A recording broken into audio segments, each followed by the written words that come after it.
Welcome to Shahi effect. Human rights protection വേദി സംഘടിപ്പിച്ചിട്ടുള്ള ഈ മനുഷ്യാവകാശ ദിന പരിപാടിയിൽ അധ്യക്ഷത വഹിക്കുന്ന ഹ്യൂമൻ റൈറ്റ്സ് പ്രൊട്ടക്ഷൻ വേദിയുടെ സംസ്ഥാന ചെയർമാൻ ശ്രീ പേരൂർക്കട രവി അവർകൾ,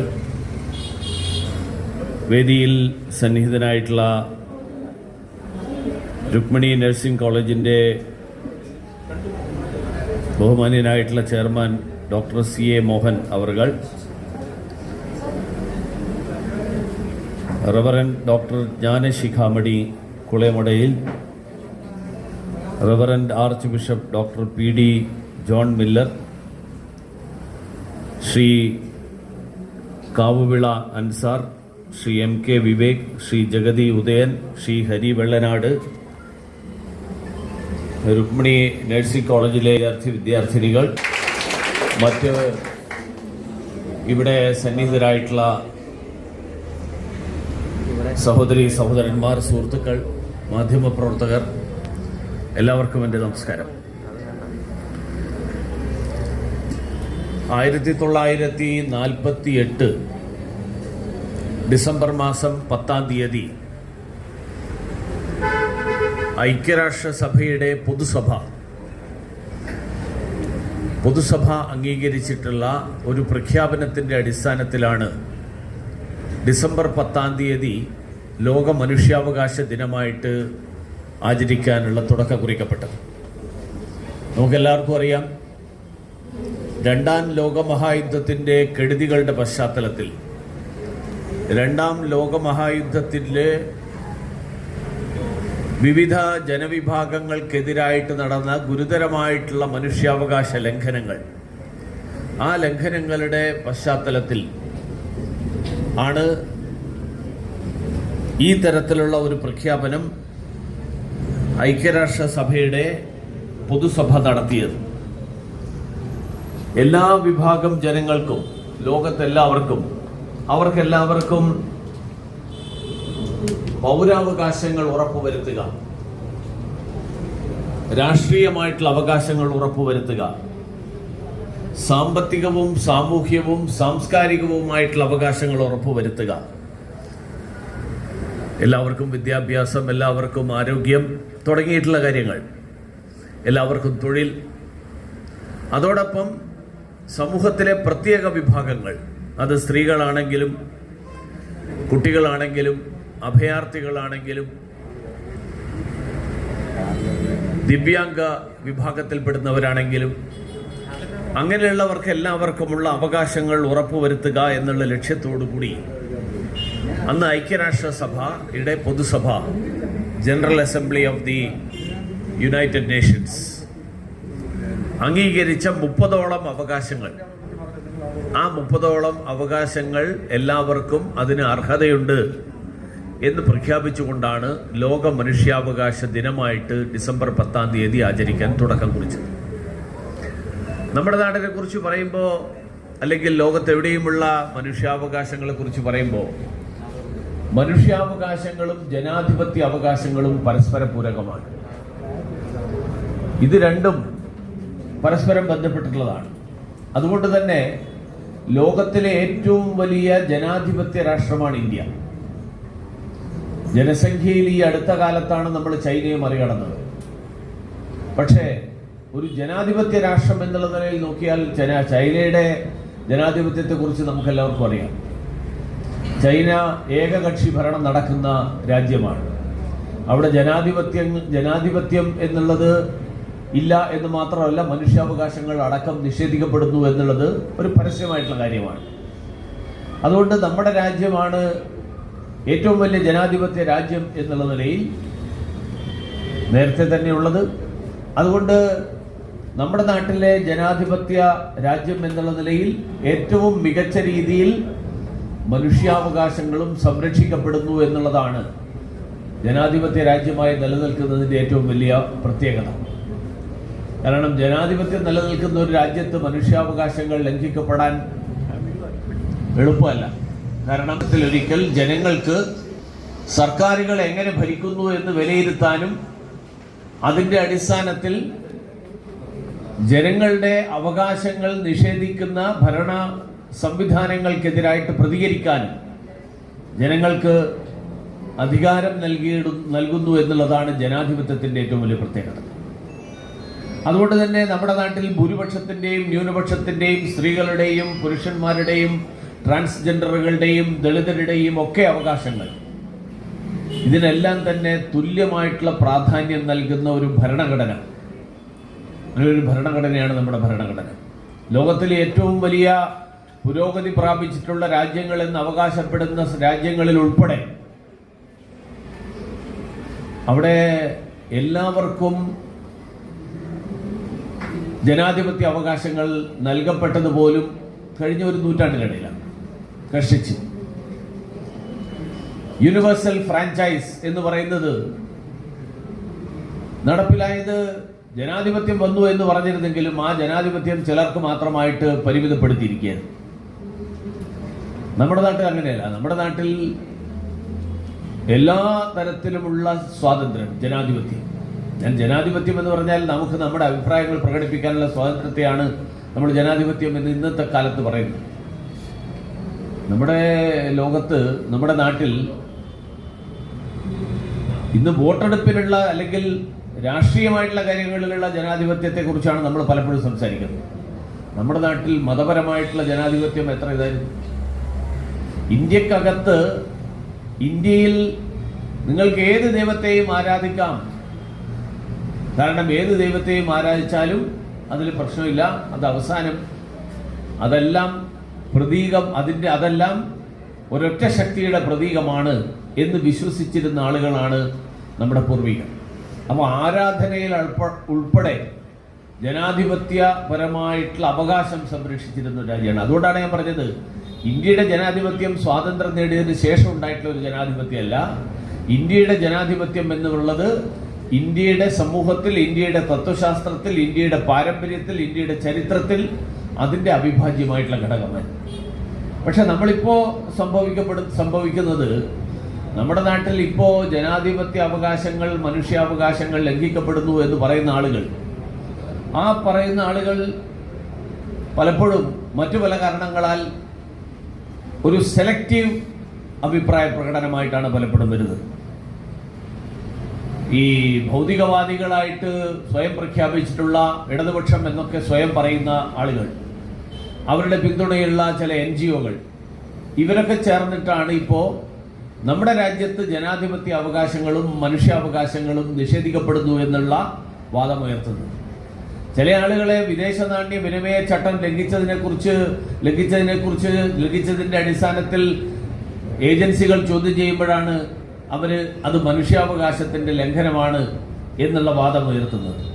അതുകൊണ്ട് നമ്മുടെ നാട്ടിൽ ഏറ്റവും കൂടുതൽ വക്രീകരിച്ച് ചിത്രീകരിക്കപ്പെടുന്ന ഒരു കാര്യമായിട്ട് ഈ മനുഷ്യാവകാശം മാറിയിരിക്കുകയാണ്. ഇപ്പോൾ ഹ്യൂമൻ റൈറ്റ്സ് വാച്ച്, നിങ്ങളൊക്കെ ഇടയ്ക്ക് പത്രത്തിലൊക്കെ കണ്ടു. ഹ്യൂമൻ റൈറ്റ്സ് വാച്ച് എന്ന് പറയുന്ന ഒരു സംഘടന പ്രവർത്തിക്കുന്നുണ്ട്.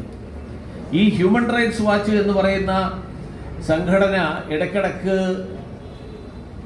ഇതുപോലെയുള്ള ചില റിപ്പോർട്ടുകൾ പുറത്തുവിടും. ഈ കേരളത്തിലെയും ഇന്ത്യയിലെയും മനുഷ്യാവകാശ പ്രവർത്തകരെന്ന് അവകാശപ്പെടുന്ന ആളുകളുടെ വിശുദ്ധ പുസ്തകമായിട്ടാണ് അവർ ഈ ഹ്യൂമൻ റൈറ്റ്സ് വാച്ചിൻ്റെ റിപ്പോർട്ടുകൾ കാണുന്നത്. പക്ഷേ ഈ ഹ്യൂമൻ റൈറ്റ്സ് വാച്ച് ലോകത്തിലെ ഏറ്റവും വലിയ ജനാധിപത്യ രാജ്യമായിട്ടുള്ള ഇന്ത്യയിൽ നടക്കുന്നു എന്ന് അവരാരോപിക്കുന്ന ഈ ജനാധിപത്യ അവകാശ ലംഘനങ്ങൾ അതേസമയത്ത് മറ്റു പല രാജ്യങ്ങളിലും, പാശ്ചാത്യ രാജ്യങ്ങളിൽ ഉൾപ്പെടെയുള്ള സ്ഥലങ്ങളിൽ നടക്കുന്ന ജനാധിപത്യ അവകാശങ്ങളെക്കുറിച്ച് അവർ മിണ്ടാറില്ല. മറ്റു രാജ്യങ്ങളുടെ അഖണ്ഡതയെപ്പോലും മാനിക്കാതെ പാശ്ചാത്യ രാജ്യങ്ങൾ നടത്തുന്ന അധിനിവേശത്തെക്കുറിച്ച് അവർ മിണ്ടാറില്ല. അതേസമയത്ത് ഇന്ത്യ അടക്കമുള്ള ചില രാജ്യങ്ങളിൽ നടക്കുന്ന ഒറ്റപ്പെട്ട സംഭവങ്ങളെ പെരുപ്പിച്ച് കാണിക്കാനും അവർ ഒരിക്കലും മടി കാണിക്കാറില്ല. അതിൻ്റെ പിന്നിൽ ഉള്ള താല്പര്യങ്ങൾ വളരെ കൃത്യമായിട്ടുള്ള രാഷ്ട്രീയ താല്പര്യങ്ങളാണ്. ഈ നമ്മുടെ നാട്ടിൽ ഇടതുപക്ഷം എന്ന് പറയുന്ന സ്വയം അവകാശപ്പെടുന്ന ആളുകൾ, അവർ നടത്തുന്ന ഈ തരത്തിലുള്ള അജണ്ടകൾ, അവരുടെ ഗൂഢതമായിട്ടുള്ള താല്പര്യങ്ങൾ, ആ താല്പര്യങ്ങൾ ആ താല്പര്യങ്ങളാണ് അവരെ ഈ തരത്തിൽ ഇന്ത്യയെ മാത്രം പ്രത്യേകമായിട്ടുള്ളൊരു കണ്ണിലൂടെ കണ്ടുകൊണ്ട് ഇന്ത്യയിൽ നടക്കുന്ന ഒറ്റപ്പെട്ട സംഭവങ്ങളെ വലിയ മനുഷ്യാവകാശ ലംഘനങ്ങളായിട്ട് ചിത്രീകരിക്കുന്നു.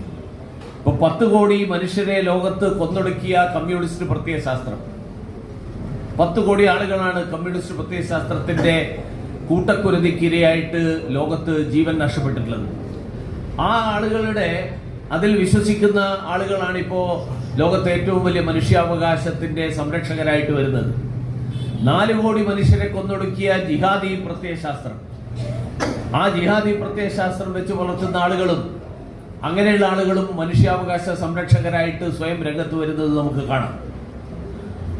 അതേസമയത്ത് രാജ്യത്തെ എല്ലാ വിഭാഗങ്ങളുടെയും മനുഷ്യാവകാശങ്ങൾ സംരക്ഷിക്കപ്പെടുക, അതിൽ തന്നെ ന്യൂനപക്ഷ വിഭാഗത്തിൽപ്പെടുന്നവരുടെ ഉൾപ്പെടെയുള്ള അവകാശങ്ങൾ അത് സംരക്ഷിക്കപ്പെടണം എന്നുള്ള വ്യക്തമായിട്ടുള്ള നിലപാടാണ് ഭാരതം എടുത്തിട്ടുള്ളത്. നമുക്കത് ബോധ്യപ്പെടണമെങ്കിൽ നമുക്ക് അടുത്ത പ്രദേശം, നമ്മുടെ അടുത്ത അയൽ രാജ്യങ്ങളിൽ നടക്കുന്ന കാര്യങ്ങളെക്കുറിച്ച് നമ്മളൊന്ന് നോക്കിയാൽ മതി. ബംഗ്ലാദേശാണ് ഏറ്റവും പുതിയ ഉദാഹരണം. ബംഗ്ലാദേശിലെ ഹിന്ദു ന്യൂനപക്ഷങ്ങൾക്കെതിരായിട്ട് നടക്കുന്ന കടന്നാക്രമണങ്ങൾ, ആ കടന്നാക്രമണങ്ങളെ കുറിച്ച് നമ്മുടെ നാട്ടിലെ ബുദ്ധിജീവികൾ എന്ന് അവകാശപ്പെടുന്ന ആളുകൾ, നമ്മുടെ നാട്ടിലെ മനുഷ്യാവകാശ പ്രവർത്തകരാണെന്ന് അവകാശപ്പെടുന്ന ആളുകൾ, ഇവരാരെങ്കിലും സംസാരിക്കുന്നത് നമ്മൾ കണ്ടിട്ടുണ്ടോ, കേട്ടിട്ടുണ്ടോ? എന്തുകൊണ്ടത് സംഭവിക്കുന്നില്ല? സിറിയയിലെ യസീദി പെൺകുട്ടികളെ ബലാത്സംഗം ചെയ്ത് കൊന്നു തള്ളുന്ന ഇസ്ലാമിക തീവ്രവാദികളെ കുറിച്ച് എന്താ ഇവർ മിണ്ടാത്തത്? ഗാസയെ കുറിച്ച് കണ്ണീരൊഴുക്കുന്ന ആളുകൾ, ഭീകരവാദികൾ തട്ടിയെടുത്ത് ഹീനമായിട്ട് ബലാത്സംഗം ചെയ്ത് കൊന്ന ഇസ്രായേലി പെൺകുട്ടികളുടെ മനുഷ്യാവകാശങ്ങളെ കുറിച്ച് എന്താണ് മിണ്ടാത്തത്? അപ്പോ ഈ വടക്കേ ഇന്ത്യയിൽ ചില സ്ഥലങ്ങളിൽ എവിടെയെങ്കിലും ഒക്കെ എന്തെങ്കിലും ഒരു സംഭവം നടന്നു കഴിഞ്ഞാൽ അത്തരത്തിലുള്ള ഒറ്റപ്പെട്ട സംഭവങ്ങളുടെ പേരും പറഞ്ഞ് കേരളത്തിൽ മെഴുകുതിരി കത്തിക്കുന്ന ആളുകൾ കേരളത്തിലെ നിരവധി പ്രദേശങ്ങളിൽ, ഉദാഹരണത്തിന് ഈ അടുത്ത ദിവസം ഞാൻ മുനമ്പത്ത് പോയിരുന്നു. മുനമ്പത്തെ മത്സ്യ തൊഴിലാളികളായിട്ടുള്ള ആളുകൾ അവർ നേരിടുന്ന, അവരുടെ സ്വന്തം ഭൂമിയിൽ നിന്ന് ഇറങ്ങിപ്പോകണം എന്ന് ആവശ്യപ്പെടുന്ന, അവർക്ക് നോട്ടീസ് നൽകുന്ന മനുഷ്യാവകാശ ലംഘനം, ആ മനുഷ്യാവകാശ ലംഘനത്തെ കുറിച്ച് അവർ മിണ്ടില്ല. ജമ്മു കാശ്മീരിൽ വംശഹത്യക്കിരയായിട്ടുള്ള കാശ്മീരി പണ്ഡിറ്റുകളുടെ മനുഷ്യാവകാശങ്ങളെ കുറിച്ച് ഏതെങ്കിലും ഒരു മനുഷ്യാവകാശ സംഘടന എന്ന് പറയുന്ന ആളുകൾ അവര് ശബ്ദമുയർത്തുന്നത് ഞാൻ കണ്ടിട്ടില്ല. പക്ഷേ അവിടെ തോക്കെടുക്കുന്ന വിഘടനവാദികളുടെ മനുഷ്യാവകാശങ്ങളെ കുറിച്ച് അവര് വാദോരാതെ പറയും. ഇപ്പോ വിഘടനവാദികൾക്ക് സാമ്പത്തിക സഹായം ചെയ്യുന്നവർക്കുമായിട്ട് പോലും നമ്മുടെ നാട്ടിൽ ചില വലിയ നേതാക്കന്മാർ ഉൾപ്പെടെയുള്ള ആളുകൾ കൈകോർക്കുന്നു എന്നുള്ളതാണ് പാർലമെന്റിൽ കഴിഞ്ഞ ദിവസങ്ങളിലൊക്കെ ഉന്നയിക്കപ്പെട്ടിട്ടുള്ള വലിയ ഗുരുതരമായിട്ടുള്ളൊരു പ്രശ്നം. മുംബൈയിലെ നിരപരാധികളെ കൊലപ്പെടുത്തിയ യാക്കൂബ് മേമന്റെ മനുഷ്യാവകാശം പറഞ്ഞ് സുപ്രീം കോടതിയിൽ അർദ്ധരാത്രിക്ക് നിയമ പോരാട്ടത്തിന്, സുപ്രീം കോടതി അർദ്ധരാത്രിയാണ് തുറന്നത്. സുപ്രീം കോടതി ജഡ്ജിമാര് സാധാരണ കോടതിയിൽ പ്രവർത്തിക്കുന്നത് രാവിലെ 11 മണിക്ക് തുടങ്ങി വൈകുന്നേരം 6 മണിക്ക് തീരും. യാക്കൂബ് മേമന്റെ മനുഷ്യാവകാശം സംരക്ഷിക്കണം എന്നുള്ള ആവശ്യവുമായിട്ട് രംഗത്തിറങ്ങിയപ്പോ സുപ്രീം കോടതിയുടെ വാതിലുകൾ അർദ്ധരാത്രി തുറന്നുകൊണ്ട് ആ കാര്യത്തിൽ നിയമപരമായിട്ടുള്ള കാര്യം എന്താണ് എന്ന് നമ്മുടെ സുപ്രീം കോടതി കേട്ടു. പക്ഷേ ഈ അർദ്ധരാത്രി ഇങ്ങനെ തുറക്കുന്ന സുപ്രീം കോടതി സമാനമായിട്ടുള്ള മറ്റ് സാഹചര്യങ്ങളിൽ, ആ സാഹചര്യങ്ങളിൽ എന്ത് നിലപാടെടുക്കുന്നു? രോഹിത് വെമുല എന്ന് പറയുന്ന ദളിത് യുവാവ് ഹൈദരാബാദ് സർവകലാശാലയിൽ ആത്മഹത്യ ചെയ്തപ്പോ അതിന്റെയും ഉത്തരവാദിത്വം പ്രധാനമന്ത്രി നരേന്ദ്രമോദിയുടെ തലയിൽ കെട്ടിവെക്കാൻ ചില ആളുകൾ ശ്രമിച്ചു. പക്ഷെ അതേ സമയത്ത് മഹാരാജാസ് കോളേജില് അഭിമന്യു എന്ന ചെറുപ്പക്കാരനെ ഒരു ഭീകരവാദ സംഘടനയായിട്ട് ബന്ധമുള്ള ആളുകൾ കുത്തിക്കൊന്നപ്പോ അതിനെക്കുറിച്ച് ആർക്കും മിണ്ടാട്ടമില്ല. ഞാൻ ചോദിക്കട്ടെ, തലമുറകളായിട്ട് ജീവിച്ചു വരുന്ന മണ്ണിൽ നിന്ന് വഖഫ് ഭൂമിയാണ് എന്ന് അവകാശപ്പെട്ടുകൊണ്ട് ഒരു നോട്ടീസ് കൊടുത്തതിന്റെ പേരിൽ ഒഴിഞ്ഞുപോകാൻ പാവപ്പെട്ട മത്സ്യത്തൊഴിലാളികളുടെ മനുഷ്യാവകാശം, ആ മനുഷ്യാവകാശം ലംഘിക്കപ്പെടുന്നതിനെ കുറിച്ച് ആരാ എന്താ മിണ്ടാത്തത്? ഇപ്പൊ സിൽവർ ലൈൻ എന്ന് പറയുന്ന കേരളത്തെ കീറിമുറിച്ചുകൊണ്ട് ഈ നാട്ടിലെ സാധാരണക്കാരന്റെ, ഈ നാട്ടിലെ പട്ടിണിപ്പാവങ്ങളായിട്ടുള്ള, അല്ലെങ്കിൽ ജീവിതകാലം മുഴുവൻ തന്നെ വിദേശത്ത് ജോലി ചെയ്ത് കിട്ടിയ സമ്പാദ്യം കൊണ്ട് വാങ്ങിയിട്ടുള്ള ഭൂമിയിൽ നിന്ന് ഇറങ്ങിപ്പോരേണ്ടി വരുന്ന ആളുകൾ അവരുടെ അടുക്കളയിൽ കയറി ഒരു മുന്നറിയിപ്പിലുമില്ലാതെ മഞ്ഞക്കുറ്റി നാട്ടിയപ്പോ മനുഷ്യാവകാശത്തിന് വേണ്ടി ശബ്ദമുയർത്തുന്ന ആളുകളൊക്കെ എവിടെ പോയി? ഞാൻ ഈ കഴിഞ്ഞ ദിവസം നെടുമങ്ങാട് സിദ്ധാർത്ഥന്റെ വീട്ടിൽ പോയിരുന്നു. സിദ്ധാർത്ഥന്റെ മാതാപിതാക്കള് വയനാട്ടിലെ വെറ്റിനറി കോളേജിൽ പീഡനത്തിനിരയായി മരണപ്പെട്ട സിദ്ധാർത്ഥന്റെ കുടുംബത്തിനും സിദ്ധാർത്ഥനും മനുഷ്യാവകാശങ്ങളില്ലേ? ആ മനുഷ്യാവകാശങ്ങളെ കുറിച്ച് എന്തുകൊണ്ട് വിടുന്നില്ല? ഇപ്പൊ കേരളം തന്നെ ന്യായമായിട്ട് സംശയിച്ചുകൊണ്ടിരിക്കുന്ന ADM നവീൻ ബാബു, ആ നവീൻ ബാബുവിന്റെയും അദ്ദേഹത്തിന്റെ മക്കളുടെയും മനുഷ്യാവകാശങ്ങളെ കുറിച്ച് നമുക്ക് എന്താ ശബ്ദമില്ലാത്തത്? അപ്പൊ അതുകൊണ്ട് മനുഷ്യാവകാശം എന്ന് പറയുന്നത് സെലക്റ്റീവ് ആവരുത്. മനുഷ്യാവകാശം എന്നുള്ളത് അവസരവാദപരമാകരുത്. മനുഷ്യാവകാശം ഈ ലോകത്ത്, ഈ നാട്ടിൽ ആർക്കെതിരായിട്ട് അവരുടെ അവകാശങ്ങൾ ലംഘിക്കപ്പെടുമ്പോഴും അത് ശബ്ദമുയർത്തുന്നതാണ് യഥാർത്ഥ മനുഷ്യാവകാശം. ആ മനുഷ്യാവകാശങ്ങൾ അവർക്കെല്ലാവർക്കും ജീവിക്കാനുള്ള അവകാശം അത് സംരക്ഷിക്കുക എന്നുള്ളതാണ് ഒരു ഭരണകൂടത്തിന്റെ ഉത്തരവാദിത്തം.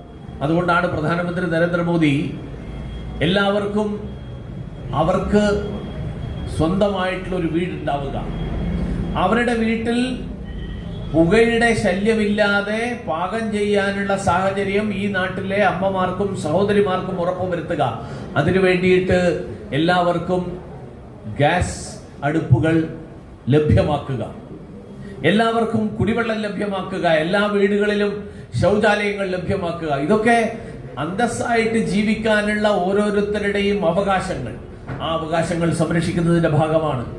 അതുകൊണ്ട് അതാണ് ഒരു ഭരണകൂടം എന്നുള്ള നിലയിൽ ബഹുമാന്യനായിട്ടുള്ള പ്രധാനമന്ത്രി നരേന്ദ്രമോദി ചെയ്തുകൊണ്ടിരിക്കുന്നത്. ഉദാഹരണത്തിന് മുത്തലാഖിന്റെ പേരിൽ മനുഷ്യാവകാശങ്ങൾ ലംഘിക്കപ്പെട്ട മുസ്ലിം സഹോദരിമാരുടെ പക്ഷത്ത് നിന്നുകൊണ്ട് പ്രധാനമന്ത്രി നരേന്ദ്രമോദിജി ആവശ്യമായിട്ടുള്ള നിയമനിർമ്മാണം നടത്തിയപ്പോൾ നമ്മുടെ നാട്ടിലെ മനുഷ്യാവകാശ സംരക്ഷകർ എന്ന് പറയുന്ന ആളുകൾ ഈ അവകാശങ്ങൾ നിഷേധിക്കപ്പെട്ട സഹോദരിമാരുടെ പക്ഷത്താണോ നിന്നത്, അതോ ആ പീഡനത്തിന് മറുവശത്ത് നിൽക്കുന്നവരുടെ അങ്ങനെയുള്ളവരുടെ പക്ഷത്താണ് നിന്നത്? അപ്പം മനുഷ്യാവകാശം എന്ന് പറഞ്ഞാൽ ഓരോ മനുഷ്യനും അന്തസ്സോടുകൂടി ജീവിക്കാൻ കഴിയുന്ന സാഹചര്യം. ആ സാഹചര്യം ഒരിക്കലാണ് മനുഷ്യാവകാശ സംരക്ഷണം. അതുകൊണ്ട് ഭക്ഷണവും വസ്ത്രവും പാർപ്പിടവും മാത്രമല്ല, വളരെ നല്ല രീതിയിൽ ജീവിക്കാൻ കഴിയുന്ന അന്തരീക്ഷം സൃഷ്ടിക്കലും മനുഷ്യാവകാശ സംരക്ഷണത്തിന്റെ ഭാഗമാണ്. അതുകൊണ്ട് വരാൻ പോകുന്ന തലമുറ, ഇവിടെ ധാരാളം പെൺകുട്ടികൾ നഴ്സിംഗ് കോളേജിൽ പഠിക്കുന്ന പെൺകുട്ടികൾ അടക്കം ഇരിക്കുന്നു. അപ്പൊ നിങ്ങളെല്ലാവരും ആലോചിക്കേണ്ടത് ഈ വരാൻ പോകുന്ന തലമുറയുടെ മനുഷ്യാവകാശങ്ങൾ എന്ന് പറഞ്ഞാൽ, പണ്ടത്തെ തലമുറ പറഞ്ഞിരുന്ന സിവിൽ പൊളിറ്റിക്കൽ റൈറ്റ്സ്, അതാണ് ഐക്യരാഷ്ട്രസഭ പറഞ്ഞിരുന്ന മനുഷ്യാവകാശങ്ങളിൽ ആദ്യത്തെ ഒരു പ്രധാനപ്പെട്ട പോയിന്റ്. സിവിൽ പൊളിറ്റിക്കൽ റൈറ്റ്സ് നമ്മുടെ രാജ്യത്ത് എല്ലാവർക്കും ലഭ്യമാണ്. നമ്മുടെ ജനാധിപത്യം അത് സംരക്ഷിക്കുന്നു.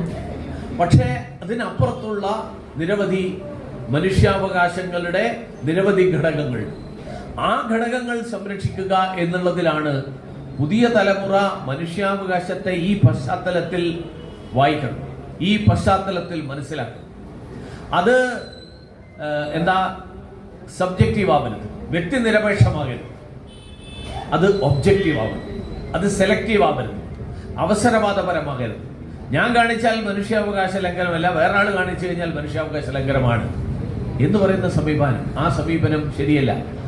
എല്ലാവരും അതിനെതിരായിട്ട് ശബ്ദമുയർത്തണമെന്ന് ഞാൻ പറയില്ല. നിങ്ങളെല്ലാവരും തൊഴിലിന് വേണ്ടി പഠിക്കുന്ന ആൾക്കാരാണ്, നഴ്സിംഗ് കോളേജിൽ പഠിക്കുന്ന ആൾക്കാരാണ്. നാളെ നിങ്ങൾ നഴ്സിംഗിന് കഴിഞ്ഞ് നഴ്സിംഗ് ജോലിയിലേക്ക് പ്രവേശിക്കാൻ പോകുന്ന ആൾക്കാരാണ്. നിങ്ങൾ നാളെ തെരുവിലിറങ്ങി മനുഷ്യാവകാശങ്ങൾക്ക് വേണ്ടി സംരക്ഷിക്കാൻ വേണ്ടിയിട്ട് ശബ്ദമുയർത്തണം എന്നൊന്നും ഞാൻ പറയില്ല. പക്ഷേ ഇതാണ് മനുഷ്യാവകാശം എന്നുള്ളതിനെ കുറിച്ചുള്ള ധാരണ.